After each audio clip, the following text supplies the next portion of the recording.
মানবতা বিরোধী অপরাধে মৃত্যুদণ্ডপ্রাপ্ত ক্ষমতাচ্যুত প্রধানমন্ত্রী শেখ হাসিনাকে ফেরত চেয়ে বাংলাদেশ সরকার যে চিঠি দিল্লিতে পাঠিয়েছে ভারত সরকার সেটি পরীক্ষা করে দেখছে বলে জানিয়েছে দেশটির পররাষ্ট্র মন্ত্রণালয়ের মুখপাত্র রণধীর জয়সওয়াল। আজ বুধবার ২৬ নভেম্বর নয়াদিল্লিতে আয়োজিত সংবাদ সম্মেলনে সাংবাদিকদের প্রশ্নের জবাবে তিনি এ কথা বলেন।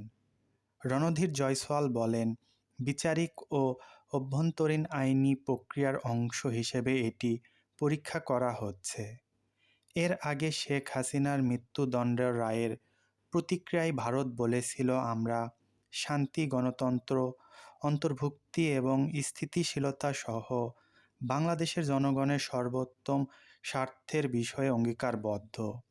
এ লক্ষ্য অর্জনে আমরা অব্যাহতভাবে সব অংশীজনের সাথে গঠনমূলকভাবে যুক্ত থাকব।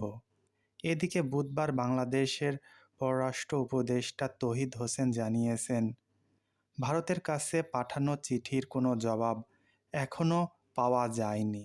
তৌহিদ হোসেন বলেন, কোনো উত্তর আসেনি, এত তাড়াতাড়ি উত্তর আশাও করি না আমরা।